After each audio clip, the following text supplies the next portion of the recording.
comerciante dimensional en Marvel 268. Al ver a los robots, la expresión inicialmente seria de Kingo se transformó instantáneamente en una de horror.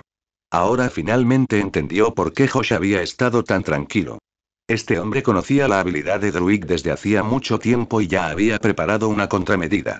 Sin lugar a dudas, los robots sin mente eran el contraataque perfecto a los poderes de control mental de Druig. Y una vez que perdió la ventaja del control mental, el poder de combate de Druig caería al nivel más bajo entre los Eternos. Con eso, el plan de Kingo de usar a Druig para luchar contra Josh y escapar fue inmediatamente aplastado. Pero ahora, Kingo no podía hacer nada más que observar con impotencia cómo su compañero se adentraba en el peligro. A medida que avanzaba la grabación, gradualmente comenzaron a aparecer delgadas columnas de humo. Estaba claro que había un pueblo más adelante. Allí era donde Druig se había estado escondiendo durante los últimos siglos. Brasil en la década de 1940 y Brasil en el siglo XXI eran casi dos países completamente diferentes, más allá de su ubicación geográfica. En esa época, Brasil no se llamaba República Federativa del Brasil, sino Estados Unidos del Brasil, un gobierno autoritario gobernado por militares. En términos de población, el Brasil del siglo XXI tenía 210 millones de personas, lo que lo convierte en una importante potencia poblacional. Sin embargo, según las estadísticas de 1945, la población de Brasil era inferior a 50 millones, y el desarrollo industrial, económico y cultural del país era muy desigual. La mayor parte de la población se concentraba en la costa sureste, mientras que las regiones central y occidental eran en gran parte zonas silvestres deshabitadas. Muchas de las futuras grandes ciudades de las regiones central y occidental ni siquiera existían. Por ejemplo, la capital seguía siendo Río de Janeiro, mientras que la futura capital, Brasilia, no era más que una tierra estéril. Manaus estaba en una situación similar. En el futuro, Manaus se convertiría en la capital del estado de Amazonas, en el centro de Brasil, la octava ciudad más grande del país con una población de más de 1 millón de habitantes. Pero en la década de 1940, Manaus era apenas una pequeña ciudad a orillas del río Amazonas, con una población de apenas 10.000 habitantes. Sin embargo, durante siglos se había transmitido en este pueblo una leyenda. En lo profundo de la selva amazónica había una tierra sagrada. Allí, bajo la guía de un dios, la gente vivía una vida sencilla y pacífica, libre de preocupaciones y sufrimiento. En resumen, fue descrito como un paraíso escondido del mundo exterior. Casi todo el mundo en Manaus había oído la leyenda, pero la descartaban como mero folclore. Algunos juraban haber estado allí y haber visto al llamado Dios, pero cada expedición que se proponía encontrar esta tierra sagrada siempre regresaba con las manos vacías. Lo que la gente de Manaus no sabía era que ese lugar era real. Estaba situado a poco más de 200 kilómetros al noroeste de la ciudad. La gente de allí vivía realmente como se describe. Trabajando al amanecer, descansando al atardecer, siempre con una suave sonrisa en sus rostros, aparentemente libres de cualquier preocupación. Pero la razón por la que nadie pudo encontrar este lugar no fue porque estuviera oculto. Fue porque cualquiera que lo descubriera olvidaría que alguna vez existió. Y el responsable de ello no fue otro que el dios de las leyendas de Manaus. Si alguien supiera la verdad, se daría cuenta de que este lugar no es un paraíso. Es una prisión donde la gente pierde el sentido de sí misma. Este era el hogar apartado del eterno, Druid. Y el llamado Dios era él. El asentamiento albergaba a unas 20.000 personas, más incluso que la propia Manaus. Todos eran descendientes de quienes habían sobrevivido a la batalla de Tenochtitlan siglos atrás. Españoles, tlaxcaltecas, N-A. Una tribu nativa americana que se opuso a los aztecas, y los propios aztecas. Pero no se dejen engañar pensando que decenas de miles es un número grande.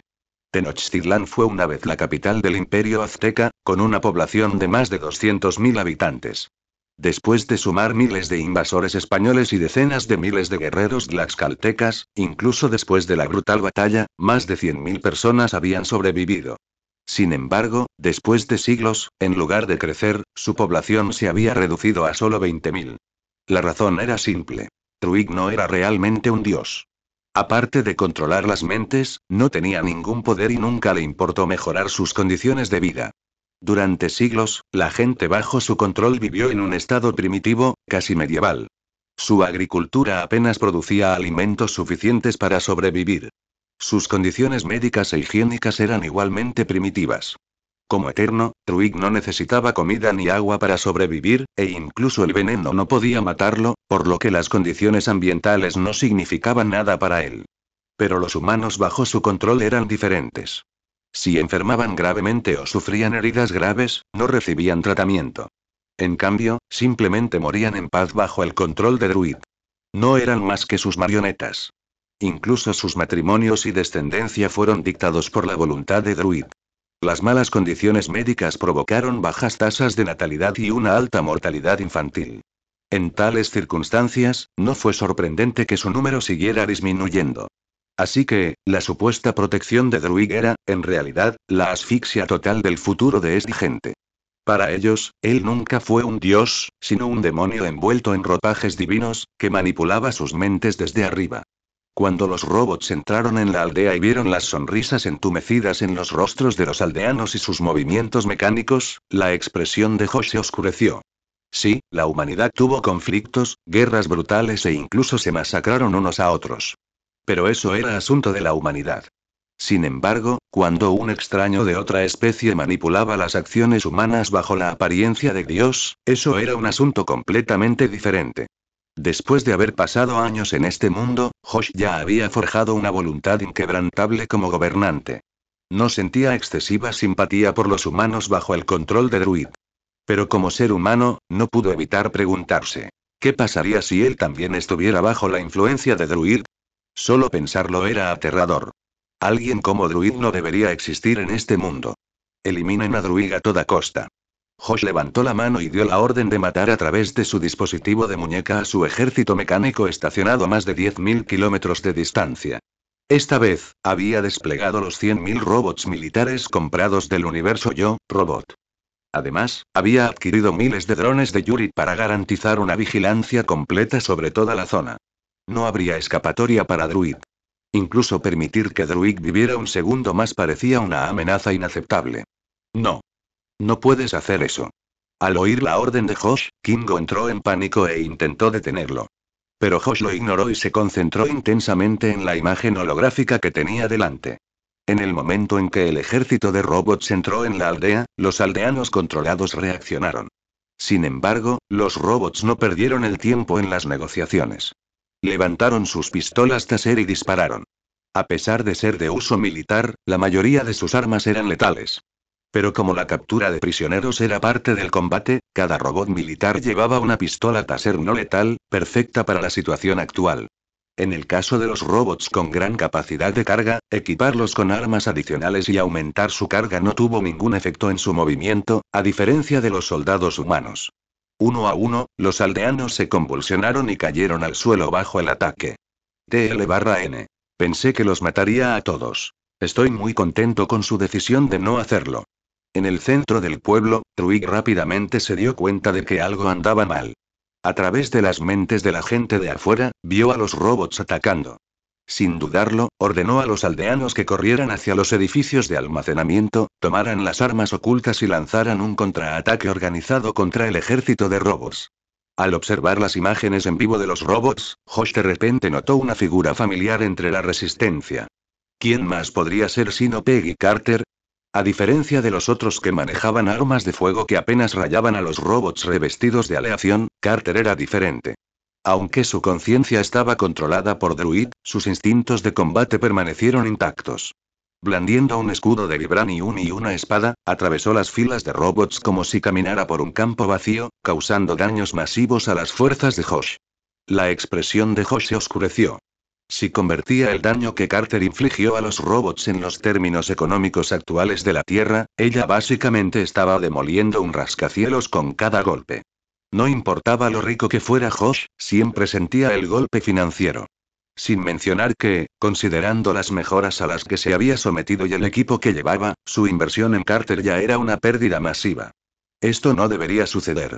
Una vez que esto terminara, tendría que exprimir hasta la última gota de valor de Carter, a un costo decenas de veces superior al original. A pesar del impresionante desempeño de Carter, la abrumadora mayoría del ejército de robots hizo imposible que ella cambiara el rumbo. Mientras tanto, escondido en la parte más profunda del pueblo, Druid también se dio cuenta de esto. Entonces, decidió huir. Desafortunadamente para él, Como Eterno que había pasado siglos esclavizando a estos humanos, se había acostumbrado demasiado a su posición alta y poderosa. Nunca había previsto una situación como esta. A diferencia de Josh, él nunca había preparado ningún plan de escape. Contra un ejército de 100.000 robots y un espacio aéreo saturado de drones de vigilancia, incluso en la densa selva amazónica, su escape era imposible. En la selva amazónica, Carter todavía luchaba ferozmente contra los robots, aunque ya no le quedaban aliados humanos. Pero había demasiados robots y no mostraban ningún miedo a la muerte. Incluso con la gran fuerza de Carter, rápidamente se encontró en dificultades. Especialmente cuando cortó un robot por la mitad, quedando solo con la mitad inferior pegada a su pierna. En el universo Marvel, Stark y Spider-Man dijeron una vez que al luchar contra el Capitán América, atacar su parte inferior del cuerpo era la mejor estrategia. Lo mismo le ocurrió a Carter. Gracias al esfuerzo del robot, más de ellos pronto se engancharon a sus extremidades. Finalmente, uno saltó sobre su espalda y le golpeó el cuello expuesto con una pistola eléctrica. Al final, el Capitán Carter, al igual que los demás controlados por Druid, cayó al suelo, convulsionando por el impacto. Por un breve instante, mientras la electricidad la recorría, recuperó algo de claridad. Pero el agotamiento la venció rápidamente y perdió el conocimiento. Del otro lado, Druid miró al enjambre de soldados robot que lo rodeaban, con el corazón lleno de desesperación. Sabía que no podía escapar. Pero él no quería morir. No iba a quedarse sentado esperando a que sucediera. A medida que la tensión crecía, su mente empezó a acelerarse. Así como él puede controlar a los humanos, estos robots también deben tener a alguien que los controle. Si pudiera tomar el control de la persona detrás de ellos, podría acabar con todo. Claro, no sería fácil encontrar a esa persona entre los 2.000 millones de habitantes de la Tierra. Pero tenía otra opción: controlar a toda la humanidad. Sería extremadamente difícil, pero no imposible. No. Mátalo ahora. Usa armas de vibranium. Al ver la transmisión, Josh notó la despiadada determinación en la expresión de Druid e inmediatamente ordenó a los robots que atacaran. Casi en el mismo momento en que Josh dio la orden, Druid desató todo su poder. Una poderosa onda psíquica se extendió, causando que casi todos los humanos del mundo entraran en un estado de aturdimiento. Solo unas pocas excepciones permanecieron intactas. En Kamartaj, el anciano había estado observando secretamente a Josh y al instante activó barreras mágicas sobre Kamartaj y los 3 santuarios. Gracias a esto, los hechiceros allí quedaron protegidos de la onda psíquica. Otros lugares ocultos como Kunlun y un puñado de personas también resistieron el efecto. Cuando la ola alcanzó a Margaret, un campo psíquico único se elevó desde la nave, bloqueándola por completo. Este era el dominador psíquico, una superarma de la facción de Yuri. Josh lo había instalado en la Margaret durante sus mejoras. Esta superarma no solo podía controlar a la mayoría de los seres vivos como en los juegos, sino que también actuaba como una poderosa defensa contra los ataques psíquicos. Sin embargo, debido a su enorme tamaño, solo grandes estructuras terrestres o enormes barcos como el Margaret, que pesaba decenas de miles de toneladas, podían transportarlo, incluso en su forma ligeramente reducida. Sin embargo, la capacidad de Druid para controlar mentes a escala global era mucho más allá de lo que el dominador psíquico reducido a bordo del Margaret podía manejar. Las alarmas sonaron en toda la nave, las luces de energía parpadearon salvajemente y las reservas de energía cayeron a un ritmo alarmante. Afortunadamente, la tripulación había recibido un entrenamiento estricto. En cuanto sonaron las alarmas, corrieron a las cámaras de seguridad más cercanas, mientras el sistema de control inteligente de la nave bloqueaba de inmediato todos los compartimentos. Incluso si la tripulación fuera tomada después de que las defensas del dominador psíquico fueran violadas, el sistema de IA evitaría que causaran cualquier desastre mayor. En apenas un minuto, el dominador psíquico de la nave se derrumbó. Uno por uno, los miembros de la tripulación cayeron bajo el control de Druid, incluida Opelia, otra manipuladora psíquica. Solo Josh permaneció intacto por el momento. Estaba equipado con varias piezas de equipo de defensa psíquica proporcionadas por Yuri. Aunque las habilidades de control mental de Druid superaban a las de Yuri, era imposible apoderarse de Josh inmediatamente. Pero era solo cuestión de tiempo. Afortunadamente, mientras Druid desataba su poder, los robots en la selva amazónica continuaron obedeciendo la última orden de Josh.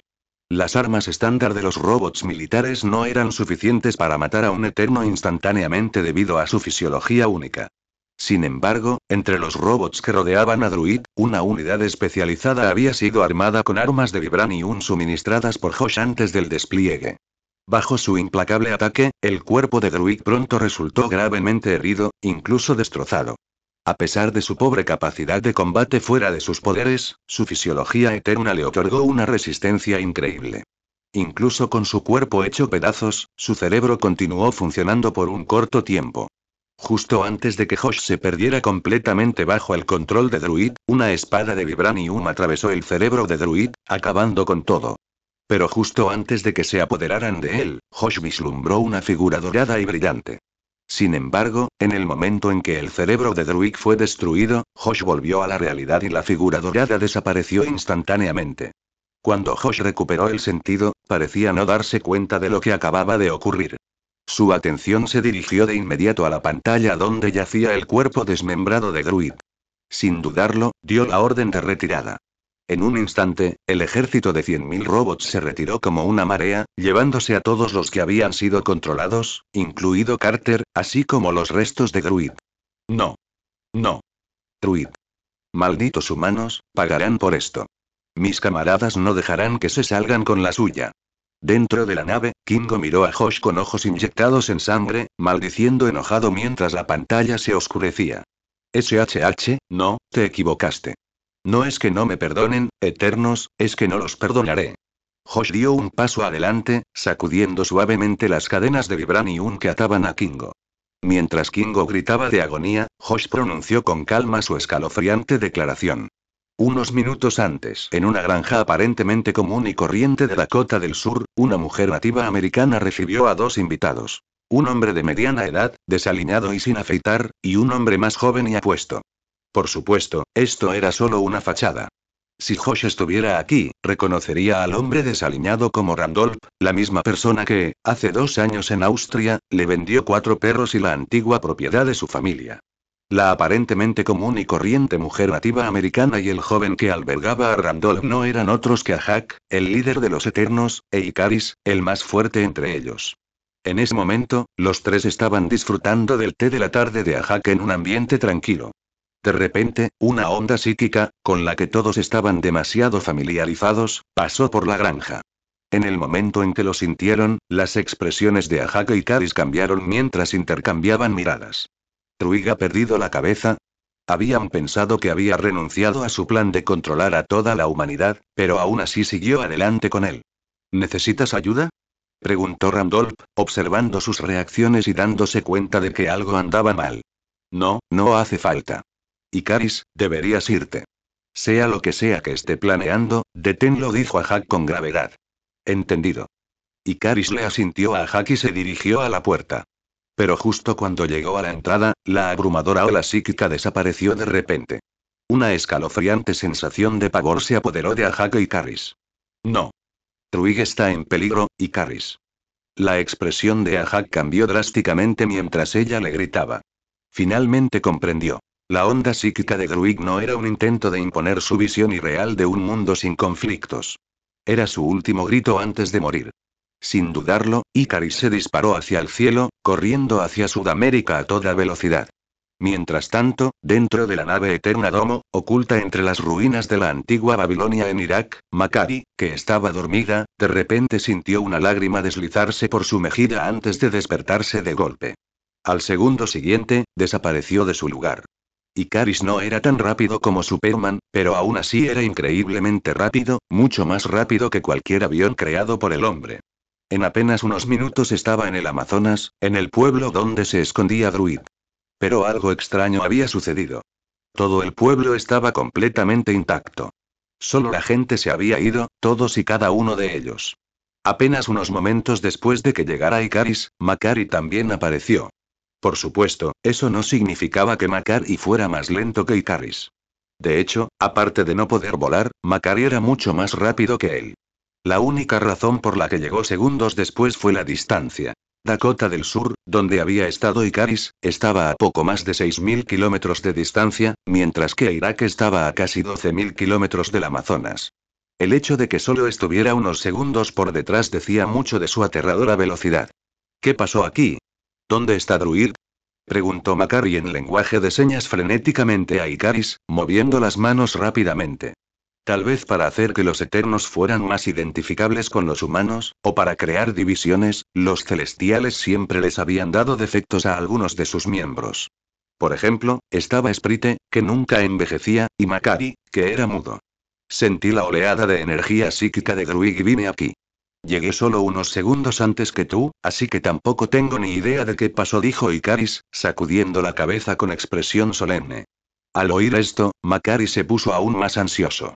Sin dudarlo, activó su poder, lanzando una búsqueda de alta velocidad por todo el planeta. Ikaris simplemente meneó la cabeza levemente mientras la observaba irse, luego comenzó a buscar cuidadosamente por el pueblo él mismo. Unos 10 minutos después, Makari reapareció en el pueblo, con expresión sombría. Claramente, no había encontrado nada.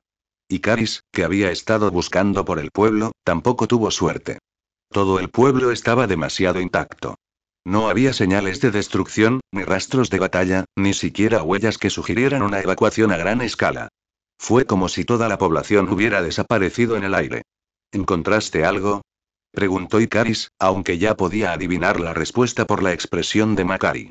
Makari meneó la cabeza, visiblemente frustrada. Yo tampoco he encontrado ninguna pista útil. Vamos a ver a Jack. Quizá tenga alguna pista, suspiró Ikaris.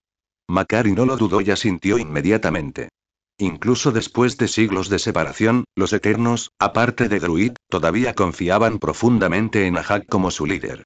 En momentos como este, solo ella podía brindarles orientación. Habiendo llegado a un acuerdo, Ikaris despegó, rumbo a Dakota del Sur, mientras Makari desapareció en un borrón de movimiento. No mucho después de que se marcharon, una fluctuación mágica apenas perceptible se extendió por todo el pueblo. Un momento después, apareció el anciano. Otra ola de distorsión se agitó bajo las aguas turbulentas del Amazonas, revelando una flota de enormes submarinos que formaban un colosal convoy submarino. Era la temporada de lluvias en el Amazonas y el río estaba en su punto máximo, con una profundidad promedio de más de 40 metros, suficiente para acomodar grandes submarinos. Normalmente, navegar en esas aguas con submarinos sería casi imposible debido a las violentas corrientes del río y los peligros impredecibles. Pero para los robots con control a nivel micrométrico, era un desafío manejable. Josh había apostado a que ni la supervelocidad de Makari ni la visión mejorada de Ikaris detectarían las profundas y turbulentas aguas del Amazonas. Si lo hubieran hecho, la única opción de Josh habría sido sacrificar toda la flota, docenas de submarinos, 100.000 robots, miles de personas e incluso Peggy Carter, solo para asegurarse de que no quedara ninguna evidencia mientras asestaría un golpe devastador a Makari e Ikaris. Así es. Todos esos submarinos llevaban ojivas nucleares de alto rendimiento. Pero las preocupaciones de Josh resultaron ser innecesarias. El anciano ya se había encargado de todo. Usando la piedra del tiempo, revirtió el tiempo para todo en la aldea, excepto para las personas desaparecidas, borrando todos los rastros de la batalla. Para el futuro hechicero supremo, Doctor Strange, una manipulación tan precisa del tiempo sería increíblemente difícil. Pero para el anciano, el verdadero hechicero supremo, era una tarea sencilla. Luego lanzó hechizos de camuflaje masivos, ocultando por completo la presencia de los submarinos y la flota Margaret. Esa fue la verdadera razón por la que Makari e Ikaris no encontraron nada. Estuvo cerca, casi me atrapan. Mirando en la dirección en la que Ikaris se había ido, la anciana se secó el sudor inexistente de la frente y murmuró: juro que la próxima vez le cobraré un extra a Josh por esto. No volveré a limpiar lo que ensucia gratis. Mientras tanto, a bordo del Margaret, Josh permanecía felizmente inconsciente de que acababa de acumular una deuda enorme. Un material muy extraño, una existencia única.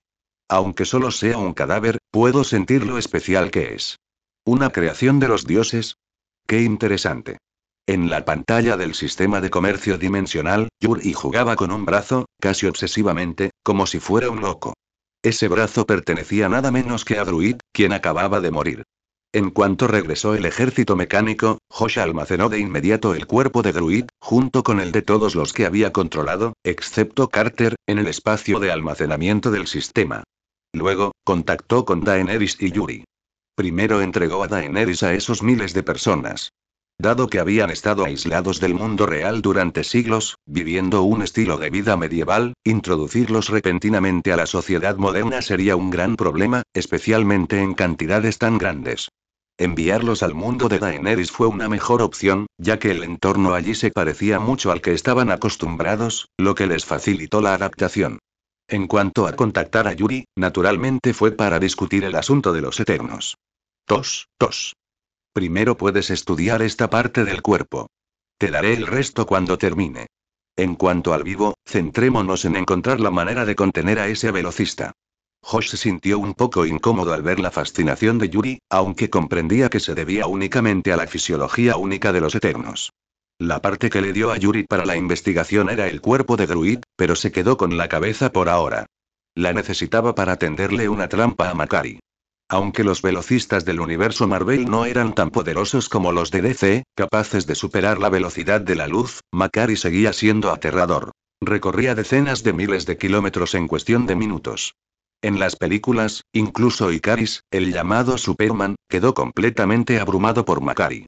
Por lo sucedido antes, cuando el oponente le arrebató la espada de acero rota de la mano, era evidente que ni Josh ni sus subordinados podrían siquiera tocar a Makari en una confrontación directa. La única forma de lidiar con ella era mediante una trampa. Pero las trampas ordinarias no funcionarían. Druig era diferente. Tenía una relación especial con Makari, lo que lo convertía en el cebo perfecto. Pero el cebo por sí solo no bastaba. La clave de la trampa dependía de si Yuri contaba con la tecnología adecuada. Un velocista, necesito pensar en eso, murmuró Yuri, frotándose su brillante cabeza calva mientras caía en una profunda reflexión. Después de todo, los velocistas no eran algo con lo que se hubiera topado nunca en el mundo de Red Alert. Las únicas maneras que se me ocurren son usar la gravedad, la manipulación espacial o métodos basados en el tiempo para limitar su velocidad. Puedo crear dispositivos para cada uno de estos enfoques, dijo Yuri finalmente después de pensarlo un rato. Pero hay un gran problema. Estos dispositivos deben activarse manualmente y consumen una enorme cantidad de energía. Normalmente no pueden permanecer activos todo el tiempo. Si esperamos a que llegue para encenderlos, puede que ni siquiera nos demos cuenta de sus movimientos. ¿Entiendes lo que quiero decir? Lo entiendo. Es un problema serio, asintió Josh. El mayor problema con los velocistas no era cómo matarlos, sino cómo contenerlos. La trampa ideal sería una que se activara automáticamente, pero usando solo tecnología, esto era extremadamente difícil. El tiempo de activación de un dispositivo podía ser demasiado lento, lo que le daba a Makari tiempo suficiente para ir y venir varias veces. El margen de error era simplemente demasiado pequeño. De todas formas, hagamos uno de cada dispositivo. Aunque no los usemos para el velocista, podrían ser útiles en el futuro, decidió Josh finalmente. Dame unos días. Te avisaré cuando estén listos, asintió Yuri sin dudarlo. Tras terminar la llamada con Yuri, Josh revisó los contactos comerciales de su sistema. Su mirada finalmente se posó en dos avatares. Kailin, del universo de la momia, y la pequeña Avendis, de Azeroth. Después de pensarlo por un momento, decidió contactar a Kailin primero. La llamada se conectó rápidamente y la figura de Kailin apareció en la pantalla. Sin embargo, la imagen de su ubicación actual llamó la atención de Josh. Estaba en medio de un vasto desierto, frente a una enorme excavación donde innumerables trabajadores trabajaban arduamente. ¿Dónde estás?, preguntó Josh con curiosidad. Egipto, Amun-Aptra. Respondió Kailin con una leve sonrisa. ¿Estás desenterrando a Imhotep?, preguntó Josh, aturdido por un momento. Sí. Gracias a nuestro emperador, el Imperio Han ahora controla toda Asia Central, incluido Egipto. Así que vine a ver a mi desafortunado predecesor. Sin embargo, a medida que nuestro ejército se expandía por Europa y América, nos topamos con algunos problemas, dijo Kailin, echándose la melena. ¿Ah, sí? ¿Qué clase de problema?, preguntó Josh con curiosidad. Con el ejército de no muertos del emperador dragón, ahora equipado con armas modernas, ¿podrían Europa y América realmente resistir? No son los ejércitos ni los gobiernos mortales, sino los seres sobrenaturales. Incluso tienen formas de destruir por completo al ejército de no muertos. Aunque son pocos y sus métodos son difíciles de ejecutar, nos han causado muchos problemas. Esto nos hace sospechar que podrían contar con el apoyo divino.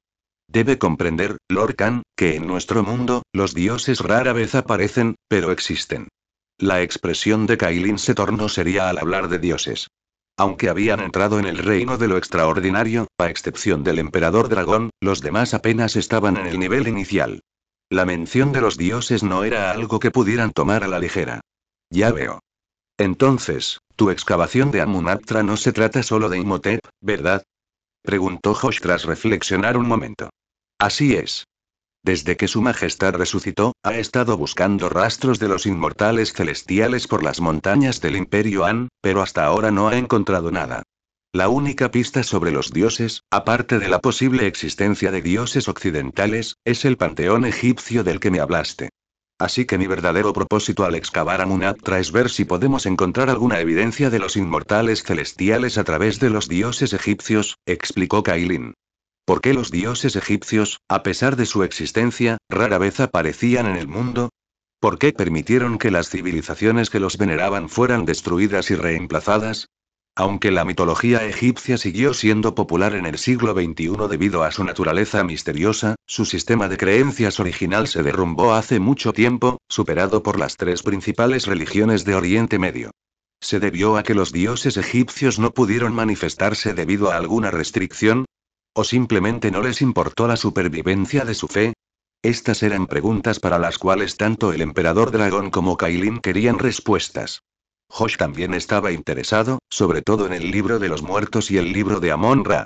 Se preguntaba si los hechizos que contenía podrían usarse en su propio mundo. Sin embargo, como la excavación apenas había comenzado, ni Kailin ni Josh tuvieron la paciencia de quedarse observando. En cambio, Josh mencionó brevemente el problema al que se enfrentaba. Kailin prometió transmitírselo al emperador dragón, y después de eso, Josh finalizó la llamada y miró al último contacto, el pequeño Avendis. Después de un momento de duda, decidió llamarlo. Aunque un niño de 5 años probablemente no sería de mucha ayuda, ¿quién sabe? La llamada se realizó y la pantalla mostró a Avendis con un exquisito traje de caza de cuero, sosteniendo una espada larga y sudando profusamente mientras practicaba su esgrima. Por supuesto, aunque la espada parecía gruesa y pesada, sin duda era una espada de entrenamiento de madera liviana. Aunque el entorno medieval de Azeroth implicaba que los humanos eran más fuertes y maduraban más rápido que los de la Tierra, no era hasta el punto en que un niño de 5 años entrenaría con una espada realmente pesada. ¿Estás practicando esgrima? ¿Puedes hablar? Preguntó Josh mientras observaba. Está bien. Ya terminé el entrenamiento de hoy. Solo estoy practicando un poco más por mi cuenta, respondió Avendis, respirando hondo. Ten cuidado de no excederte. A tu edad, el entrenamiento excesivo no te hace bien, dijo Josh frunciendo el ceño ligeramente. Jaja, no te preocupes. Mi mentor es un caballero retirado de alto rango de la tribu Arati. Ha entrenado a muchos estudiantes, y todos empezaron a mi edad. Avendis se palmeó el pecho con orgullo, con la voz de un adulto pequeño. ¿Un caballero, eh?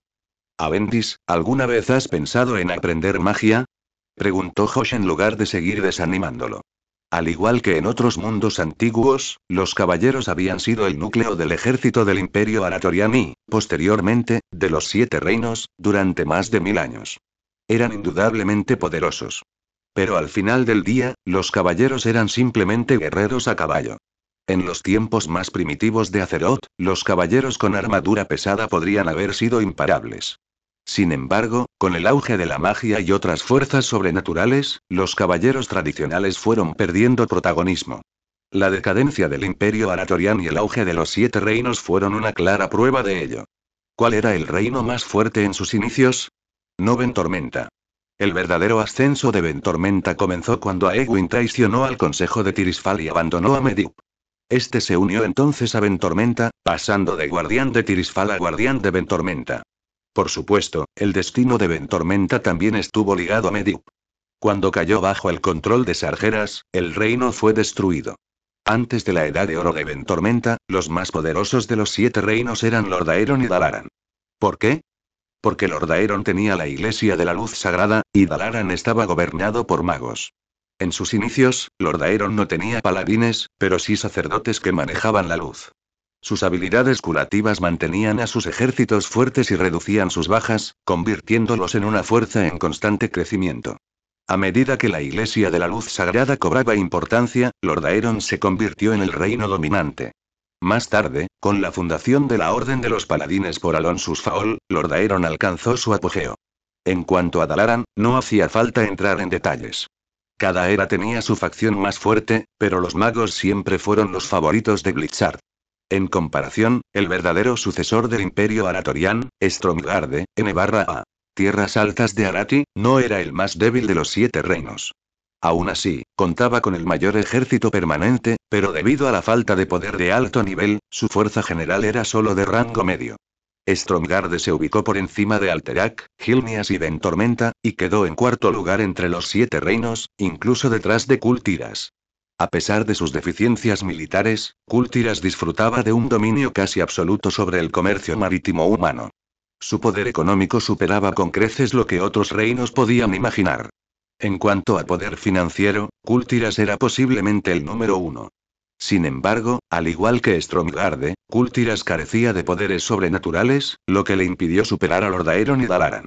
Esta fue una de las razones por las que el rey Daelin Valiente envió a su hija a estudiar magia en Dalaran.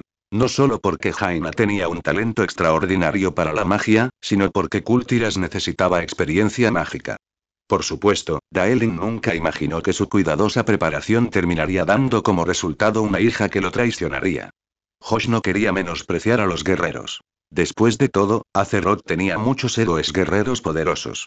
El antiguo emperador humano Thoradin, el primer comandante de la Alianza, Anduin Lothar, los reyes de Ventormenta, Yane y Varian Urin, los señores de la guerra orcos Saurfan y Gromash Skream, todos eran guerreros legendarios. Especialmente Broxigar Saurfan, quien incluso hirió al propio Sargeras.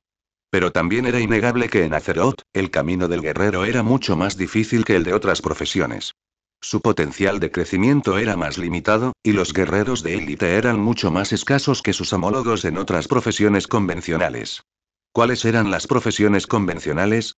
Paladines, guerreros, magos, sacerdotes y exploradores. Roles claros y bien establecidos, reconocidos por las masas.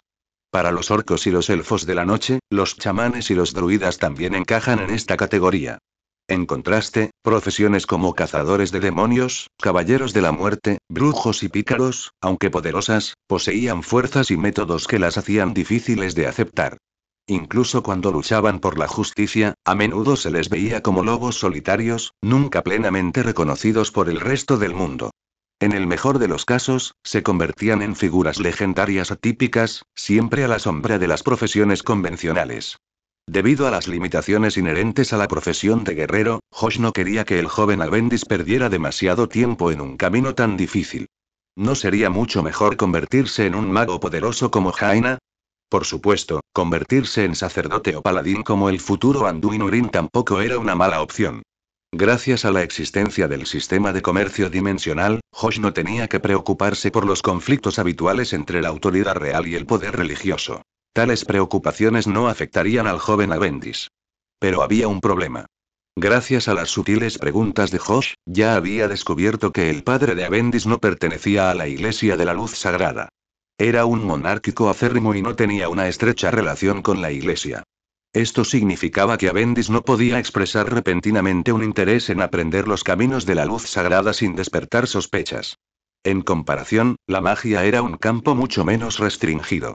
Sin embargo, y no es que no quiera aprender magia, pero le pregunté a mi padre hace unos días y descubrí que los magos de la corte real me hicieron una prueba al nacer. Mi afinidad mágica es bajísima. Ni siquiera puedo ser un aprendiz de magia. Alvendis hizo una mueca. Incluso fui a preguntarles a los magos de la familia, y todos dijeron lo mismo. Como familia noble con considerable influencia, la casa Alvendis empleaba a varios magos de nivel medio y bajo como sirvientes, por lo que no había escasez de magos en su territorio. Josh se sorprendió al oír eso. Así que la magia en Azeroth no era algo que cualquiera pudiera aprender. Pensándolo bien, tenía sentido. Incluso en el reino altamente mágico de los altos elfos, no todos podían convertirse en magos. Sería aún más restrictivo entre los humanos. Qué lástima. Josh suspiró levemente. De verdad esperaba tener un mago como compañero de intercambio. Por cierto, ¿viniste a buscarme? ¿Tienes algo nuevo y delicioso? ¿O hay algún juego nuevo? Preguntó Alvendis, con sus grandes ojos llenos de expectación.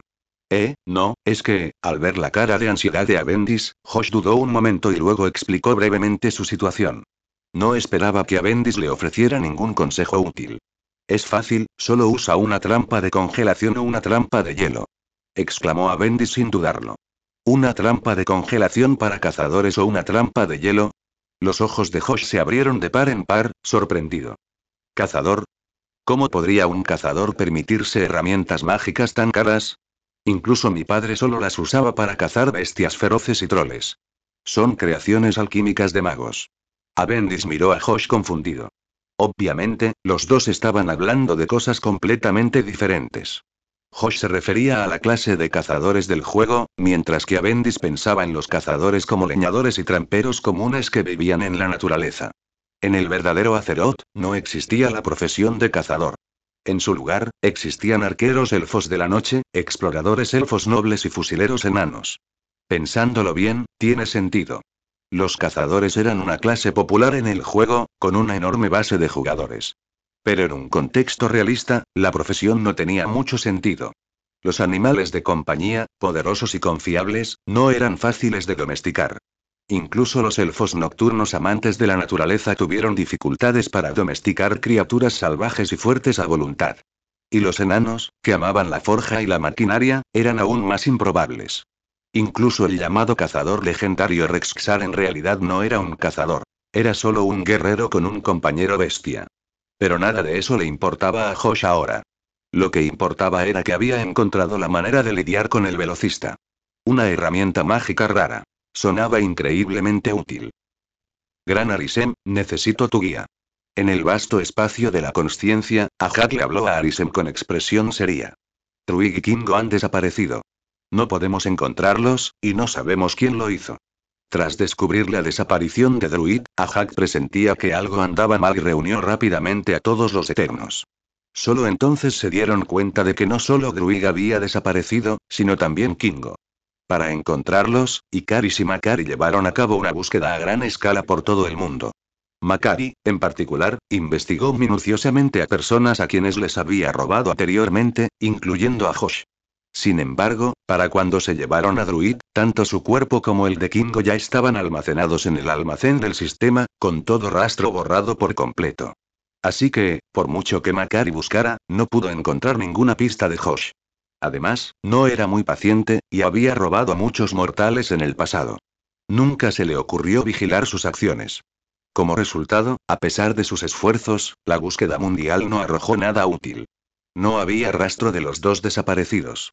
Ante este resultado, Ajak, como su líder, no tuvo más remedio que buscar la ayuda de su autoridad suprema. Su creador, el celestial Arisem. Esto no debería haber sucedido. Los 10 tienen habilidades perfectamente equilibradas, y su fuerza combinada es extraordinaria. En los últimos millones de años, solo unos pocos eternos se han perdido debido a misiones. Dijo Arisem tras escuchar el informe de Ajak. Aunque la voz de Arisem, como siempre, estaba desprovista de cualquier emoción, Ajak aún podía percibir su disgusto hacia ella. Lo siento, gran Arisem. Es mi culpa, fue mi decisión separar a todos y vivir entre los mortales. Ajak apretó los dientes y asumió la responsabilidad. ¿Qué más podía hacer? ¿Decirle a Arisem que Tena había desarrollado Magwiri y que había decidido no borrarle la memoria? ¿Decirle que Druid tuvo conflictos con el equipo siglos atrás que llevaron a su separación?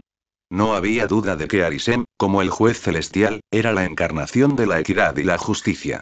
Pero precisamente por eso, no mostraría piedad hacia Tena por su condición ni hacia Druid por su casi traición. Su destino probable sería la completa destrucción y reconstrucción. Eso era algo que Ajak no quería ver en absoluto. No interferiré, Ajak.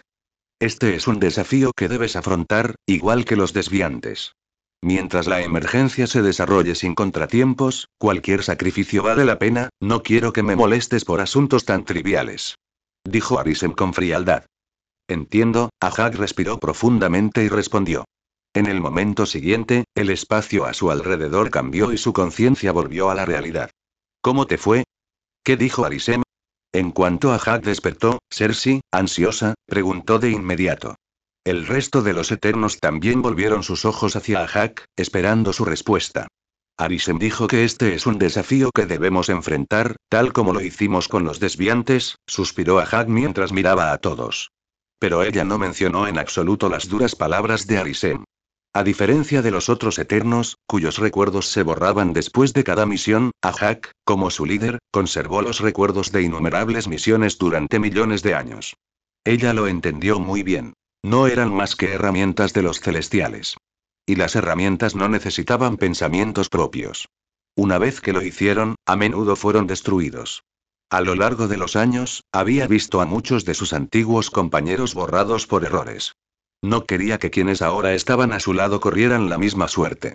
Esperar a que se completara la emergencia, borrar sus recuerdos y luego comenzar de nuevo en la siguiente misión. Ese era el mejor resultado. ¿Y qué pasa con la resistencia? Cada vez que pensaba en el poder abrumador de Arisem, se sentía completamente impotente. Sin mencionar que los celestiales no eran solo uno o dos seres, sino un grupo de seres inimaginablemente grande. Ella nunca había considerado siquiera rebelarse, no como aquel niño, que no tenía miedo simplemente porque era ignorante. No tenía ni idea de que todo lo que experimentaba ya estaba cuidadosamente planeado. Su lucha estaba condenada a no tener sentido. Ajak enterró estos pensamientos y emociones en lo más profundo de su corazón, sin mostrar nada superficial. Los demás no percibieron nada fuera de lo común. Aunque sus rostros reflejaban decepción, no discutieron más, pues ya habían previsto este resultado. Ya lo he dicho antes. Somos guerreros. Si enfrentamos problemas, debemos resolverlos nosotros mismos. No podemos correr a Arisem cada vez que algo sale mal, dijo Ikaris con firmeza. Pero esto no es un problema menor. Hemos perdido a 2 amigos y a 2 familiares. Al escuchar las palabras de Ikaris, Makari, deprimida desde la desaparición de Druid, se agitó de inmediato. Corrió hacia Ikaris y, frenéticamente, expresó su frustración por señas. Ikaris frunció el ceño ante su reacción. Lo sabemos, Makari, lo sabemos. Si nos mantenemos unidos, encontraremos a Druid y a Kingo. Cersei se adelantó rápidamente y abrazó suavemente a Makari para consolarla. Hablando de eso, ¿de verdad fueron los desviantes? Quizás no los exterminamos por completo hace 5 siglos. Ikaris se volvió hacia los demás. Imposible. He estado monitoreando la Tierra de cerca todos estos años y no he visto ni una sola señal de actividad desviada. Fastos, el experto en tecnología del equipo, discrepó de inmediato. Su trabajo era estar atento a las señales de vida desviadas. Si hubiera quedado alguno, significaría que había fracasado. Ikaris simplemente se encogió de hombros ante la negación de Fastos, sin aceptar ni discutir más. Era orgulloso por naturaleza y nunca le importó complacer a los demás. Aparte de Ajak, Cersei, Sprite y Kingo, su relación con el resto de los Eternos distaba mucho de ser armoniosa. Cuando el grupo se separó hace siglos, no fue solo porque Druid y otros estaban resentidos con el liderazgo de Ajak. Sus tensas relaciones con ellos también jugaron un papel. Podría ser otra persona. Un Kree visitó la Tierra recientemente, y están los inhumanos con sus extrañas habilidades, o incluso invasores de otras dimensiones. Cualquiera de ellos podría ser una amenaza para nosotros, dijo Cersei, rompiendo el incómodo silencio. Como herramientas de los celestiales, y habiendo vivido en la Tierra durante más de 7000 años, los Eternos tenían un gran conocimiento sobre el planeta y los diversos seres extraordinarios que había más allá de él. Tomemos Asgard, por ejemplo. Cuando los gigantes de hielo invadieron la Tierra hace mucho tiempo, los Eternos lucharon junto a Odín y los Asgardianos. En cierto modo, esto los convirtió en aliados, una de las razones por las que Randolph reconoció a Ajak e incluso cenó con ella e Ikaris en su granja. El tío de Josh, Randolph, era en realidad un antiguo berserker de élite de Asgard. Había sido enviado a la Tierra en una misión en el siglo XII, pero decidió quedarse en lugar de regresar. Así fue como conoció a los Eternos. Sin embargo, su alianza no significaba que Asgard y los Eternos fueran realmente cercanos. Odín, sabio y experimentado como era, comprendió la verdadera razón por la que los Eternos habían permanecido en la Tierra. Era consciente de la existencia de los celestiales y de la verdadera naturaleza de sus creaciones. Pero a diferencia de los cómics, el Odín del Mku no era lo suficientemente poderoso como para desafiar a los celestiales solo. Sabía que la emergencia era algo que ni él ni Asgard podían detener. Interferir solo traería desastre a su pueblo. A pesar de considerarse el protector de los 9 reinos, Odín no fue lo suficientemente imprudente como para arriesgar el futuro de Asgard por la tierra. Entonces, aunque mantuvo una actitud amistosa con los Eternos, decidió hacer la vista gorda ante su presencia. Y cuando el anciano ascendió al poder hace siglos, poniendo fin de manera efectiva a la influencia directa de Asgard sobre la Tierra, Odín se distanció aún más.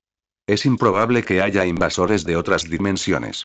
Puede que la hechicera suprema no se lleve bien con nosotros, pero jamás permitiría que tales seres entraran en este universo sin control, dijo Ajak, negando con la cabeza. Por supuesto, se refería al anciano. Habiendo vivido durante incontables eras, Ajak había presenciado de primera mano el ascenso al poder de la anciana y sabía cuán fuerte era. En comparación con los Eternos, la antigua era bastante joven, pero en términos de fuerza bruta, incluso si todos los Eternos combinaran fuerzas, probablemente no podrían igualarla. Y desde la perspectiva de Ajak, era difícil creer que alguien tan poderoso como el anciano no supiera sobre los celestiales o la emergencia. Sin embargo, a pesar de este conocimiento, la hechicera suprema nunca había interferido, ni tampoco se había enfrentado a los Eternos al respecto. Esto confundió a Ajak. Pero como la anciana nunca les causó problemas, Ajak tampoco vio motivo alguno para buscarla.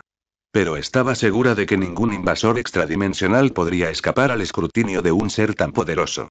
Así que la posibilidad de una invasión desde otra dimensión quedó inmediatamente descartada. ¿Eso deja a los inhumanos y a los Kree? Preguntó Ikaris. La probabilidad de que fueran los Kree también era remota. El único Kree que había estado en la Tierra se había ido hacía meses, junto con Drácula. Makari meneó la cabeza e hizo un gesto rápido. ¿Por qué había aparecido en Java solo minutos después de que Josh sacara la espada de acero rota y se la llevara? Porque había estado observando la espada durante mucho tiempo. Cuando la espada aún estaba en posesión de Drácula, Makari desconfiaba del poderoso vampiro. Entonces, en lugar de tomar acción, le pidió a Fastos que colocara un dispositivo de rastreo en la espada, esperando el día en que algo le sucediera de Drácula, para poder tomarlo en el momento en que él ya no estuviera en escena. Pero cuando Drácula le dio la espada a Josh, él todavía estaba en la Tierra, y Josh la había almacenado en su sistema, sacándola rara vez. Makari no se había atrevido a hacer ningún movimiento entonces. Sin embargo, después de que Drácula abandonó la Tierra, perdió el rastro de la espada. No fue hasta Java, cuando Josh lo sacó, que encontró su ubicación y llegó en cuestión de minutos para recuperarlo. Como ella agarró la espada y se fue inmediatamente, no escuchó la conversación posterior de Josh con Vito y los demás. Si lo hubiera hecho, podría haber convertido a Josh en su principal sospechoso. Pero por el momento, ese pensamiento nunca cruzó la mente de Makari. Para ella, Josh y su gente eran simplemente mortales comunes y corrientes, incapaces de amenazar a Druig y Kingo. Mientras los Eternos estaban enfrascados en una discusión sobre quién había secuestrado silenciosamente a Druig y Kingo, al otro lado del mundo, sobre el océano Índico, ya era tarde en la noche. Josh estaba profundamente dormido. Durante este período en el que estuvo apuntando a los Eternos, Josh apenas había descansado lo suficiente. Después de todo, perseguir a un grupo tan único era extremadamente arriesgado. Cualquier error podría ser fatal. Así pues, había hecho amplios preparativos. Por ejemplo, el submarino de transporte estaba cargado con ojivas nucleares de alto rendimiento, listas para borrar toda evidencia si fuera necesario. Si esas ojivas detonaran, la recuperación de la cuenca amazónica podría tardar décadas. Afortunadamente, debido a su entrenamiento en la técnica de los 5 elementos y su consumo a largo plazo del elixir del estanque de la vida eterna, perder el sueño no lo agotó demasiado. Pero descansar bien por la noche era sin duda un lujo poco común. Sin embargo, esa noche ocurrió algo inesperado mientras dormía. Una figura dorada apareció en su conciencia. ¿Quién eres? Dentro de su mente, Josh frunció el ceño mientras miraba la figura brillante, que le parecía extrañamente familiar. Cierto, había visto esta figura cuando estaba casi controlado por Druid. Pero después de despertarse se había olvidado de ello. Ahora que lo veía de nuevo, el recuerdo resurgió. Soy Tiamut, niña. Necesito tu ayuda. La figura dorada habló en un tono excepcionalmente suave. En mitad de la noche, Josh se despertó repentinamente de su sueño. Se quedó mirando fijamente desde la ventana de su dormitorio, observando durante un largo rato el oscuro y misterioso océano bajo la luz de la luna. Tiamat, ¿era ella realmente la gran madre de la Tierra? Josh no podía estar completamente seguro, pero la gran amabilidad y calidez que sintió de ella en su sueño lo hicieron creerlo, al menos en su mayor parte. Y lo que Tiamat quería que hiciera también encajaba perfectamente con el papel de la Madre Tierra. ¿Qué le pidió? Fue a la vez simple y extremadamente difícil. Eliminar a los Eternos y detener su nacimiento, evitando que ocurriera la emergencia. Como celestial, Tiamat sabía desde el principio que su nacimiento traería desastre a la Tierra.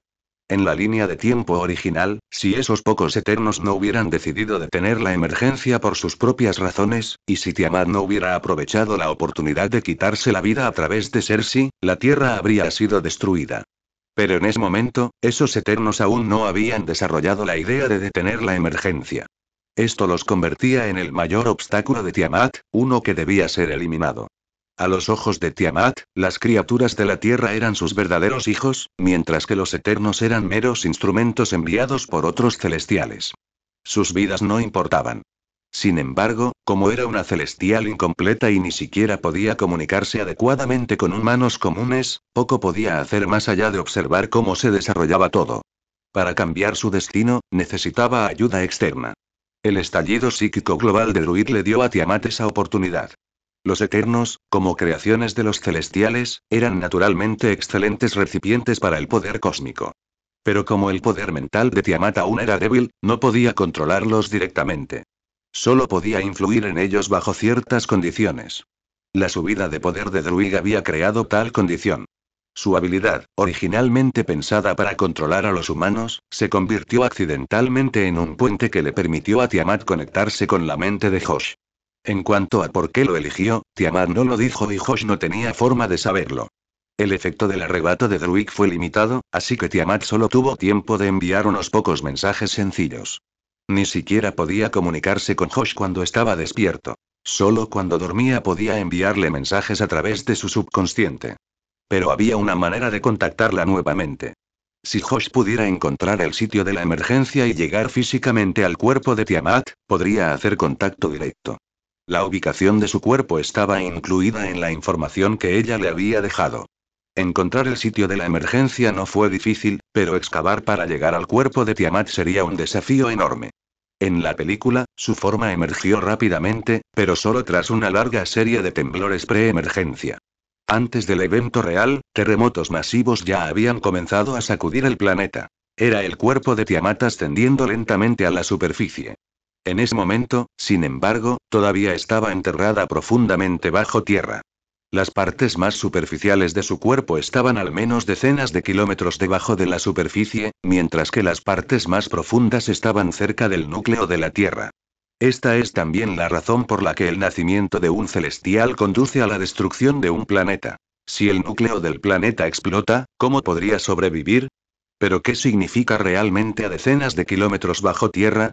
En el futuro, la perforación humana más profunda se registró en 2011, cuando Rusia perforó un pozo de petróleo en la isla de Sajalín que alcanzó los 12.345 metros. Mientras tanto, la corteza terrestre tiene solo unos 17 kilómetros de espesor. Con las habilidades actuales de Josh, excavar a tales profundidades estaba lejos de ser fácil. Incluso si dependiera completamente de robots, no tenía idea de cuántos serían destruidos en el proceso. ¿Y eliminar a los Eternos? Fácil de decir, pero no tan fácil de hacer. ¿Impedir el nacimiento de Tiamat? Es aún más difícil. Pensando en todo esto, Josh no pudo evitar suspirar. Tras la repentina intervención de Tiamat, le resultó imposible volver a dormir. Sintiéndose inquieto, se levantó, se vistió y caminó hacia la cubierta para tomar un poco de aire fresco. Pero tan pronto como pisó la cubierta, se dio cuenta de que alguien ya estaba allí. Era Carter. ¿Tú tampoco puedes dormir?, preguntó Carter sin mirar atrás. Su agudo oído captó de inmediato los pasos de Josh. Luego dio un sorbo a la botella que tenía en la mano. Josh miró la etiqueta de la botella y levantó una ceja.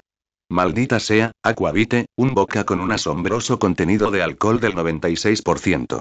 Aunque Josh no bebía, nunca les prohibió a sus subordinados beber en su tiempo libre. El bar del barco estaba repleto de casi todos los licores del mundo. Aquavite no fue una excepción. Pero esta bebida solía usarse como base para cócteles. ¿Beberla sola? Eso era otro nivel.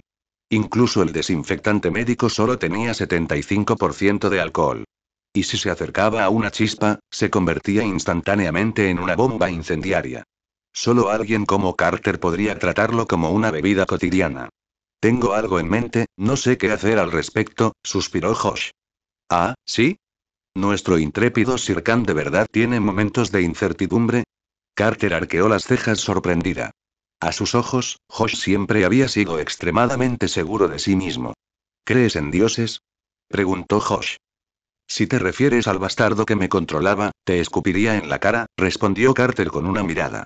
Jaja, claro que no. Esos tipos son solo extraterrestres con habilidades especiales. Comparados con los dioses de verdad, no son nada. Me refiero a dioses de verdad, unos que son casi todopoderosos, explicó Josh. Por supuesto, se refería a los celestiales. En el universo físico, eran lo más cercano a la omnipotencia posible. No lo habría creído antes. Pero después de ver extraterrestres e incluso al progenitor de los vampiros, si me dijeras que los dioses existen, no me costaría mucho aceptarlo. Carter ladeó la cabeza pensativa. ¿Has oído hablar de Tiamat? Preguntó Josh, asintiendo levemente ante su respuesta. No. Carter parecía un poco desconcertado. Aunque tenía una buena educación y experiencia en el trabajo administrativo, se consideraba más una soldado y una luchadora. Nunca le habían interesado especialmente los estudios culturales o históricos. Incluso su conocimiento de Drácula provenía de mitos, literatura y películas. ¿Tiamat? ¿Qué es eso? De hecho, Carter no era el único. La mayoría de la gente en el mundo nunca había oído ese nombre. En comparación con la mitología griega o nórdica, las historias de Tiamat tuvieron un alcance mucho menor. En su mayoría se limitaron a la región mesopotámica. A menos que alguien lo estudiara específicamente, no sabría nada al respecto. Bueno, ¿y si digo Gaia? ¿Has oído hablar de ella, verdad? Preguntó Josh. Oh, por supuesto. La Madre Tierra, asintió Carter inmediatamente. Tiamat es la Madre Tierra en la mitología mesopotámica. Todo en la Tierra proviene de ella. De hecho, la mitología de Gea se vio ampliamente influenciada por las historias de Tiamat que se extendieron hacia el oeste, explicó Josh. Él no lo estaba inventando. Quizás las cosas eran diferentes en otros mundos, pero en este no había ninguna duda. La verdadera Madre Tierra era Tiamat. En cuanto a Gaia, Josh sabía que los dioses griegos existían en el universo Marvel, por lo que Gaia probablemente también.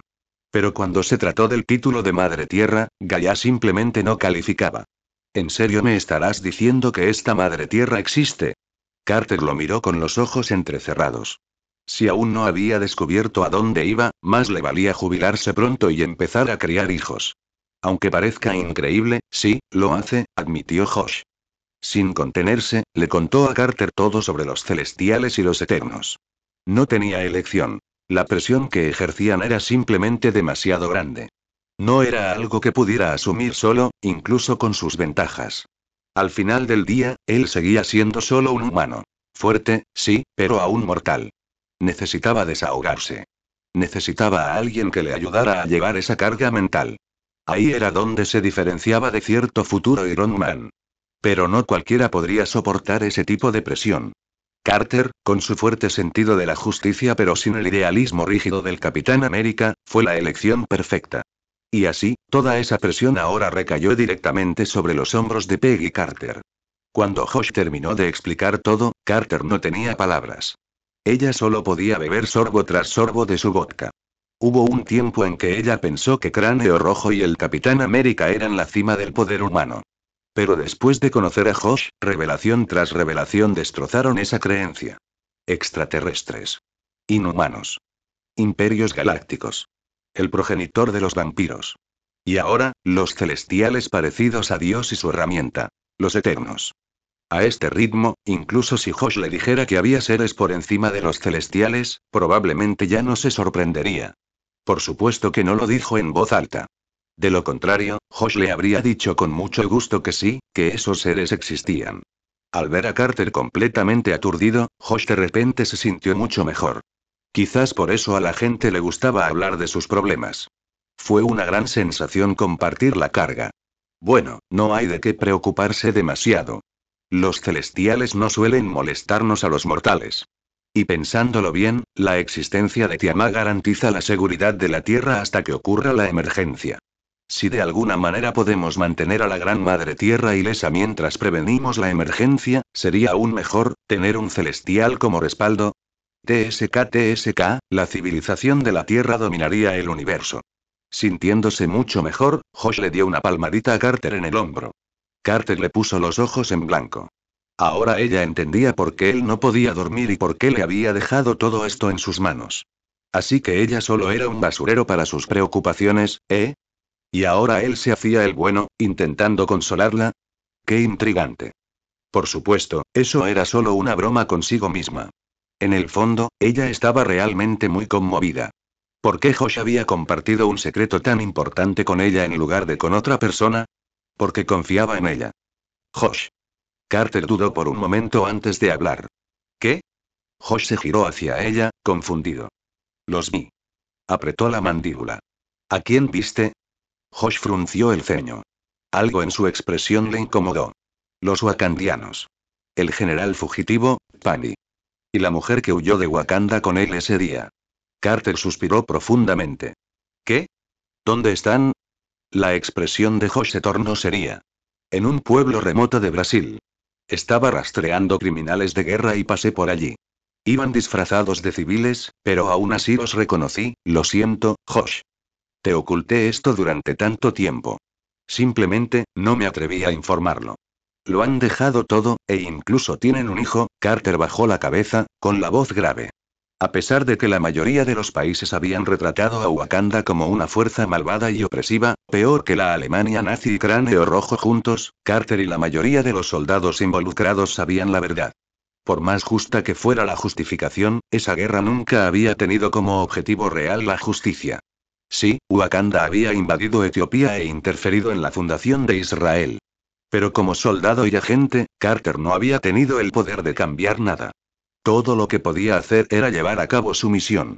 Esa era la naturaleza de la guerra entre naciones. Una cuestión puramente de poder. Pero ahora las cosas eran diferentes. Para ella, Wakanda había desaparecido. Solo quedaban un puñado de supervivientes. ¿Por qué seguir cazándolos? Así que decidió guardar el secreto. Si no fuera por la conversación de esa noche con Josh, si él no hubiera destrozado nuevamente su visión del mundo, haciéndola sentir agradecida, tal vez se habría llevado este secreto a la tumba. Josh no esperaba que una información tan importante surgiera de una conversación casual. Una sorpresa inesperada, pero bienvenida. No te preocupes. No les quitaré la vida. Cuando esto termine, les encontraré un lugar seguro donde nadie los moleste. Al comprender lo que preocupaba a Carter, Josh no intentó explicar demasiado. Él simplemente le dio una palmadita en el hombro y le hizo una promesa. Y no tenía motivos para mentir. Después de todo, no necesitaba sus vidas. Solo necesitaba vibranium. Debido a que Brasil todavía se encuentra bajo una dictadura militar algo caótica en la actualidad, con vastas áreas deshabitadas y selvas tropicales sin desarrollar, se ha convertido en un escondite ideal para personas con identidades especiales. Por supuesto, esto solo es cierto si pueden protegerse. De lo contrario, una expedición armada aleatoria, una banda errante o un grupo rebelde podría fácilmente enviarlos a encontrarse con Mephisto. Anteriormente, Truitt poseía tales habilidades. Ahora, los remanentes de Wakanda, liderados por el ex general Pani, claramente también las poseen. El escondite de los wakandanos está en un pequeño pueblo llamado Tabatinga, ubicado en el oeste de Brasil, cerca de la frontera con Perú. Originalmente, Tabatinga era un pequeño pueblo de apenas unos miles de habitantes. Sin embargo, una convulsión política en Brasil hace años provocó su completo abandono. En circunstancias normales, la recuperación del pueblo tardaría décadas. Pero en esta línea temporal, no permaneció abandonado por mucho tiempo. Las fértiles tierras bajas llamaron la atención del sumo sacerdote de Wakanda, Oyeida, quien buscaba un nuevo lugar para almacenar vibranio. Planeaba usarlo como un puesto de avanzada wakandiano hacia el mundo exterior. Sin embargo, antes de que eso sucediera, Wakanda quedó repentinamente expuesta al mundo. Al darse cuenta del peligro, Oyeida consultó con el rey Achuri y decidió reubicar a un grupo de guardias reales y familias nobles en Tabatinga.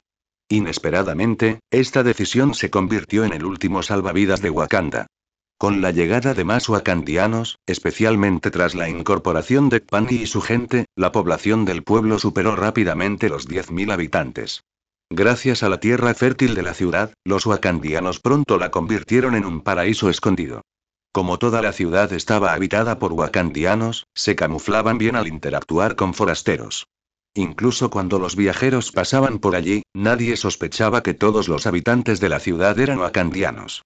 Después de todo, Brasil tiene una gran población negra distribuida por todo el país, lo que hace difícil para los extranjeros distinguirlos.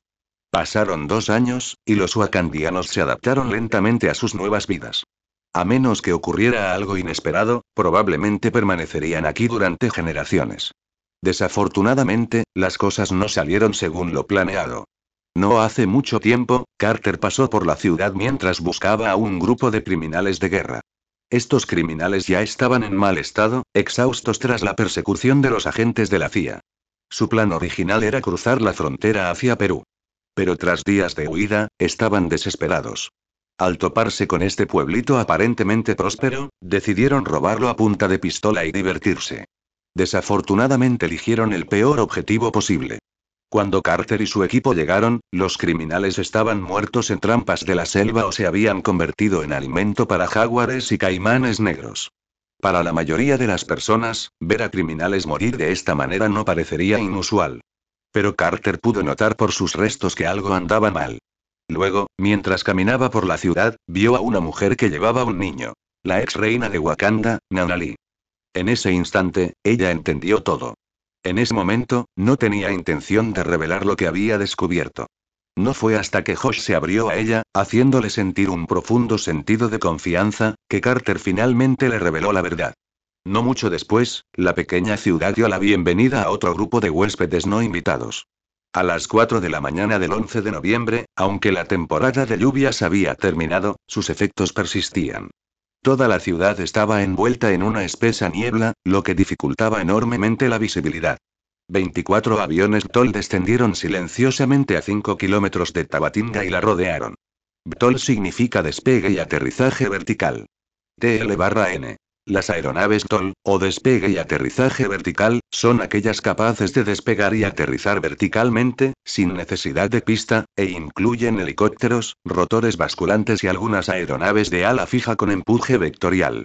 Este tipo de aeronave ha aparecido en muchas películas y videojuegos de ciencia ficción, como Crisis y Halo. Incluso el Kingjet, frecuentemente utilizado por Shield y los Vengadores en el futuro, es una forma de VTOL. Sin embargo, los BTOL que ahora aparecen sobre Tabatinga claramente no pertenecían a esta era. Josh había comprado recientemente estas aeronaves a Lawrence en el universo Yo, Robot, tras adquirir sus unidades robóticas. Su diseño era muy diferente al del Kingjet, similar a los BTOL de Crisis. Estos BTOL pronto se convertirían en la aeronave estándar para las operaciones del grupo Ouroboros.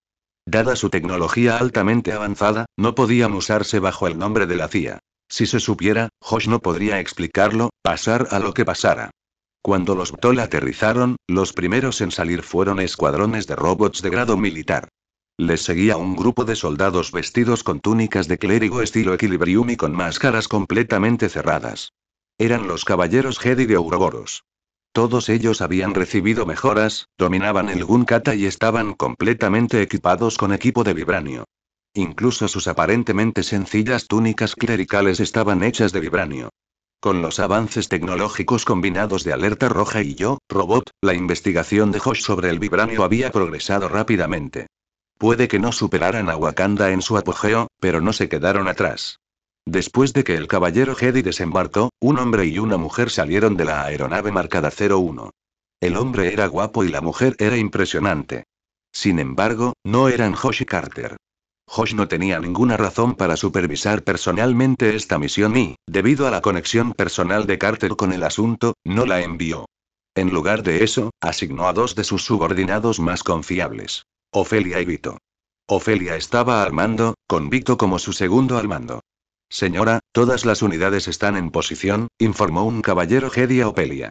¿Hay algún movimiento en la ciudad? Preguntó Ofelia mientras observaba el asentamiento envuelto en niebla. Tras haber estudiado la Kanda a fondo, fue extremadamente cautelosa con esta operación. Por eso aterrizaron a 5 kilómetros de distancia, para evitar alertar a los wakandianos del interior. Aunque, según Carter, la mayoría de los 10.000 habitantes de la ciudad eran civiles comunes. No hay señales de actividad. Parece que no se han dado cuenta de nuestra llegada, respondió el caballero Jedi con precisión. Muy bien. Ordene a todas las unidades que procedan según lo planeado. Ofelia asintió y dio la orden de ataque. Tan pronto como se dio la orden, los robots militares entraron inmediatamente en acción, avanzando hacia la ciudad para rodearla. Tras sufrir recientemente una crisis devastadora, los wakandianos estaban en alerta máxima. Habían colocado numerosas trampas y guardias ocultos por toda la ciudad. Normalmente, si alguien activaba una trampa, los guardias se apresuraban a investigar. Sin embargo, si bien estas trampas eran efectivas contra humanos, eran prácticamente inútiles contra robots. Los robots militares, equipados con avanzadas capacidades de escaneo y análisis, detectaron la mayoría de las trampas al instante, las marcaron y las esquivaron con facilidad. Ni siquiera las pocas trampas ingeniosamente ocultas que pasaron desapercibidas representaron una amenaza real para los robots. En cambio, Opelia, que vigilaba desde atrás, les ordenó simular sonidos de animales heridos para atraer a los guardias y que se rebelaran. Cuando los guardias se dieron cuenta de que algo andaba mal e intentaron hacer sonar la alarma, descubrieron con horror que su equipo de Vibranium se había vuelto inútil. Estos robots estaban equipados con un dispositivo similar a la tecnología de minería sónica inventada por Yuri, la princesa genio de Wakanda. Con un solo pulso silencioso, el vibranio de las armas y armaduras de los guardias quedó completamente neutralizado. Un momento después, hojas brillantes cortaron sin esfuerzo sus gargantas. Este dispositivo sónico fue, por supuesto, obra de Yuri. Si bien el vibranio era innegablemente poderoso, quienes realmente entendían sus propiedades también conocían sus debilidades. En opinión de Josh, la mayor fortaleza del vibranio no estaba en la Tierra, sino en el espacio. La razón era simple. El espacio es un vacío donde las ondas sonoras no pueden viajar. En un entorno así, el vibranio podía liberar todo su potencial, descomponiéndose solo al absorber energía más allá de su límite. Esto lo convertía en el material ideal para naves espaciales avanzadas. Usarlo para armas y armaduras terrestres fue, en cierto sentido, un desperdicio. Sin embargo, mientras el mundo exterior permaneció en gran medida inconsciente de las capacidades completas del vibranio, su utilidad práctica siguió siendo alta. Después de perder varios guardias, los wakandanos en la ciudad finalmente se dieron cuenta de que algo andaba mal. Pero ya era demasiado tarde. Los robots militares ya se habían infiltrado en la ciudad y comenzaron a someter a la población. Por supuesto, someter no significaba matar. Josh no era un buen hombre, pero cumplió su palabra. Como le había prometido a Carter no matar a los wakandanos, no lo haría, aunque aún tendría que reubicarlos después. Al igual que en Manaus, el arma principal de los robots eran pistolas taser no letales.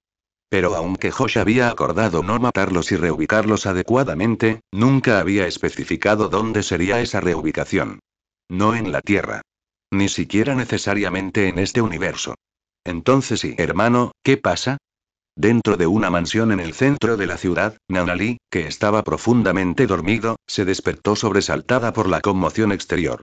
Rápidamente le dijo a una criada que calmara al niño que lloraba antes de correr a verificar la situación, solo para toparse con Panny, quien también se había despertado y ya estaba armado, listo para salir. ¡Qué mal! Creo que nos han descubierto. Pero aún no sé quiénes son estas personas. El rostro de Panny era sombrío. Recojan sus cosas, vigilen a Chaka y estén listos para partir en cualquier momento. ¿Qué? ¿Tenemos que irnos? ¿De verdad hemos llegado a ese punto? La expresión de preocupación de Nanali se transformó en pánico absoluto. Los recuerdos de la caída de Wakanda 2 años atrás aún estaban vívidos en su mente. ¿Cuánto tiempo habían disfrutado de esta frágil paz? No tenemos elección. Una vez que nos encuentren, no nos dejarán ir. Chaka es la única esperanza de Wakanda. No podemos correr ese riesgo. Pani suspiró mientras miraba a su asustada hermana. Si hubiera habido otra opción, la habría tomado. Él también deseaba vivir en paz. ¿Quién dice que no puedes? Justo cuando Pani estaba a punto de organizar el escape de su hermana y Chaka, una voz desconocida resonó desde la pared exterior de la mansión. Pani miró hacia arriba y vio figuras de pie sobre los muros circundantes, enmascaradas y vestidas con uniformes extraños.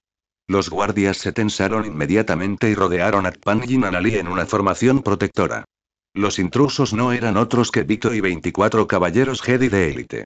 Captura primero al líder. Cuando Carter le informó a Josh sobre Nanali y su hijo, junto con la profunda preocupación de Pani por ellos, inmediatamente sospechó algo. Esta mujer debía ser una de las consortes de Atsuri. Y este niño, probablemente era el heredero póstumo de Atsuri.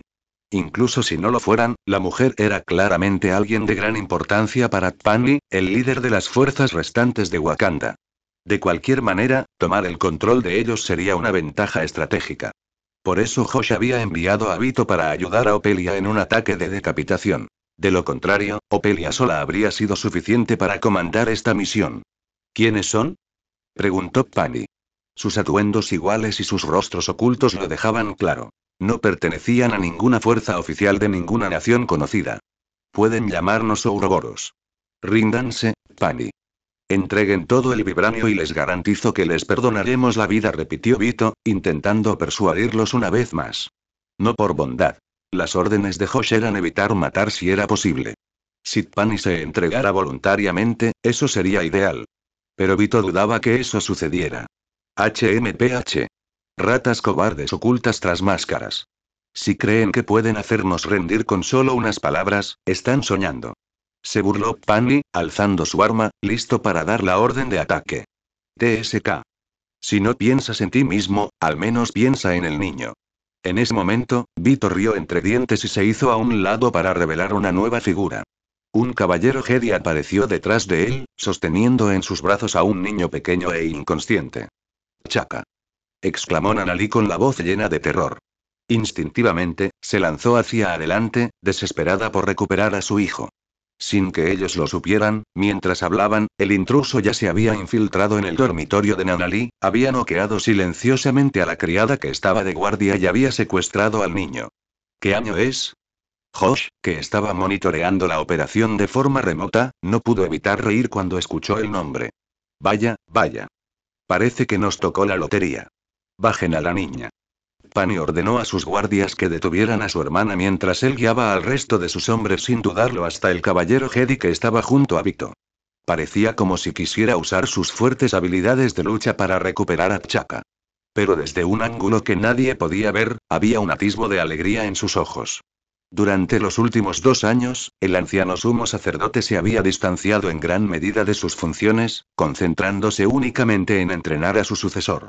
Abra carecía de autoridad y liderazgo, y T'Chaka, aún un bebé, estaba completamente fuera de escena. Como resultado, Tpani se había convertido en el líder indiscutible de las fuerzas restantes de Wakanda. Para fortalecer aún más su posición, el sumo sacerdote incluso hizo una excepción y le permitió consumir la hierba con forma de corazón. Con poder e influencia en sus manos, la ambición surgió naturalmente.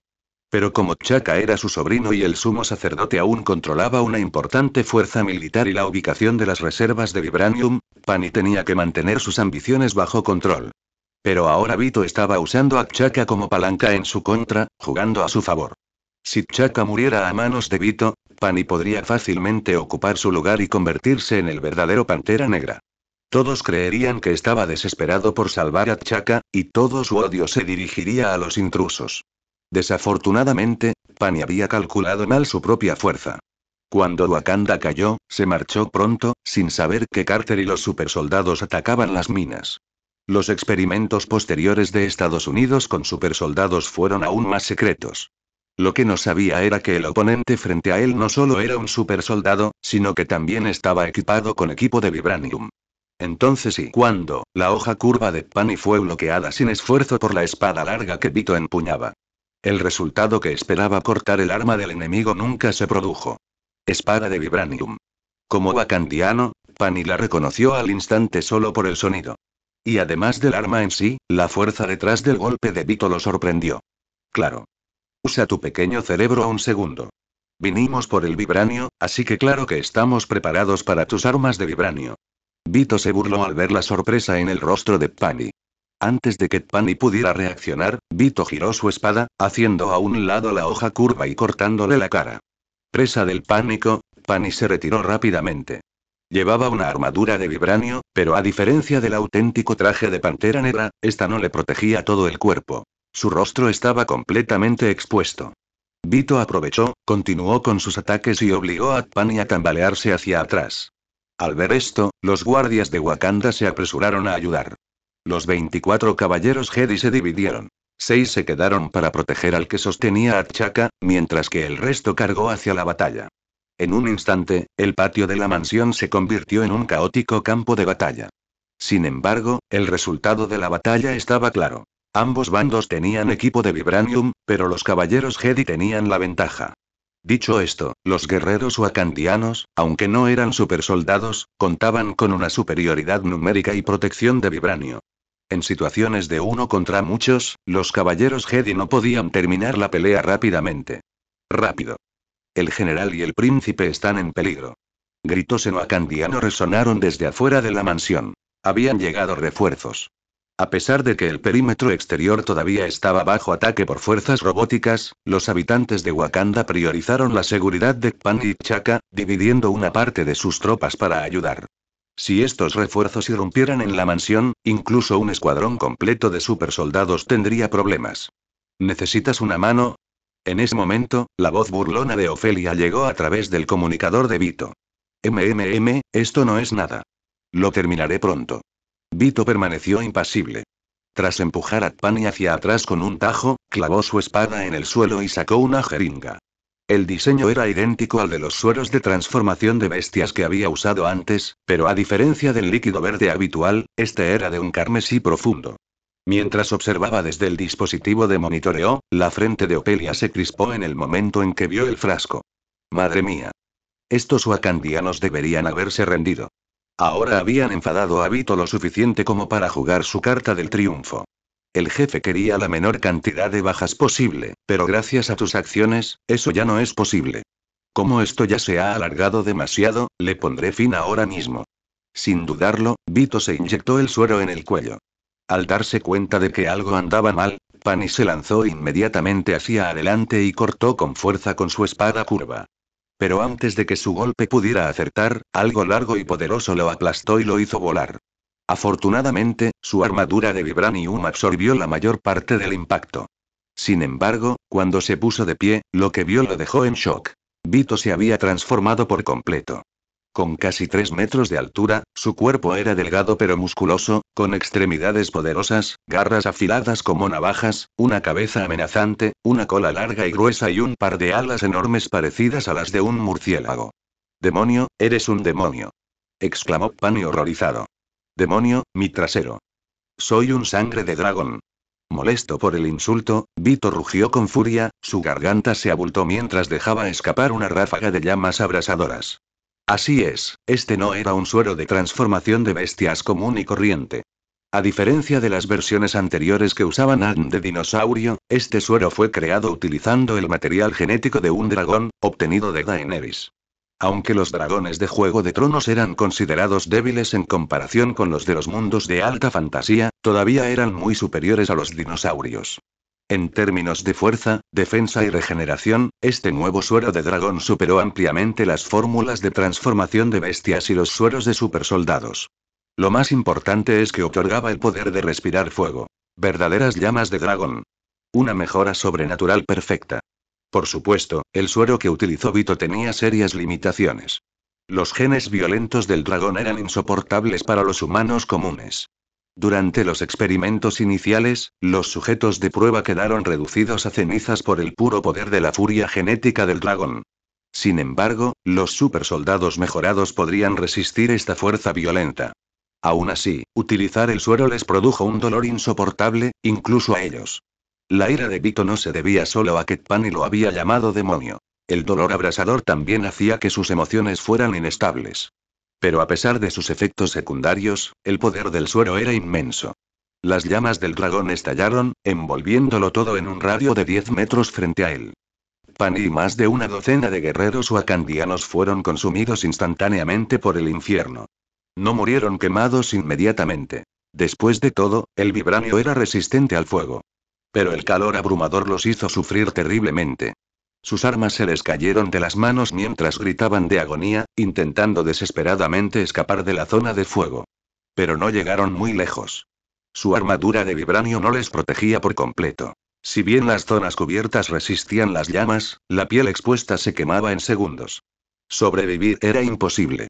Además, el incendio consumió todo el oxígeno de la zona, reemplazándolo por monóxido de carbono y otros gases tóxicos. Sin previo aviso, se asfixiaron y se desplomaron después de dar solo unos pocos pasos. La aterradora efectividad de las llamas del dragón y la muerte instantánea de Tpani y sus guerreros dejaron a todos atónitos. Incluso los caballeros Jedi quedaron en shock. Nunca habían visto antes los efectos del suero de dragón. No muy lejos, Abra, que había sido protegido por varios guerreros de Wakanda, se desmayó en el lugar después de presenciar la espantosa muerte de su hermano. Tos, tu general ha muerto y el príncipe está en mis manos. ¿Aún te niegas a rendirte? Vito se aclaró la garganta y miró a los guerreros wakandianos restantes. Exhalar llamas de dragón le había dejado la garganta seca y con picazón, algo desagradable. Los guerreros wakandanos restantes intercambiaron miradas inquietas, sin saber qué hacer. Sus líderes estaban muertos o inconscientes y el único legado real que quedaba estaba en manos del enemigo. ¿Qué hacer ahora? Al ver que todavía se negaban a soltar las armas, Vito frunció el ceño.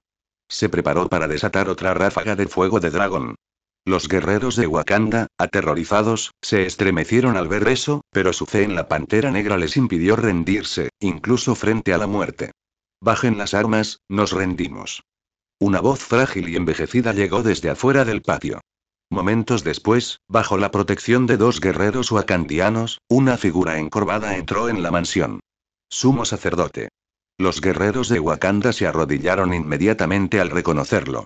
El recién llegado fue Oyeida, el sumo sacerdote de Wakanda, el guardián del legado de las panteras negras y el guardián de la hierba en forma de corazón. Después del rey, él era la máxima autoridad en Wakanda. Bajen las armas. Nos rendimos. Al entrar al patio, Oyeida miró con tristeza a Tpani y los restos carbonizados de los guerreros.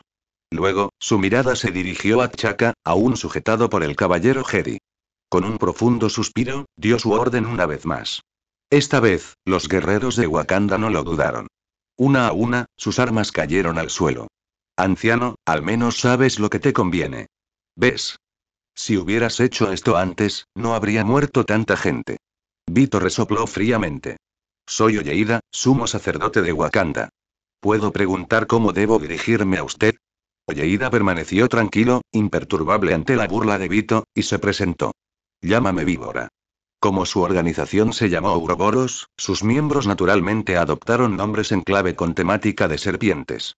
Por ejemplo, el nombre clave de Ofelia era Aler. Vito había elegido Viper para sí mismo. Solo a los miembros de mayor rango se les permitía usar nombres de serpientes. Los de menor rango no lo hacían, simplemente porque no había suficientes nombres de serpientes para todos. Muy bien, Lord Víbora. En nombre de Wakanda, me rindo. Confío en que cumplirá su palabra y garantizará nuestra seguridad. El tono de Oyeida era firme. No era que le faltara agallas, pero la situación actual era evidente.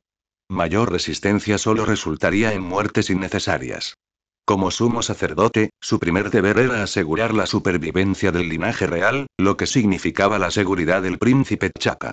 Y hubo otra razón para su decisión. Antes de llegar, había observado la situación exterior.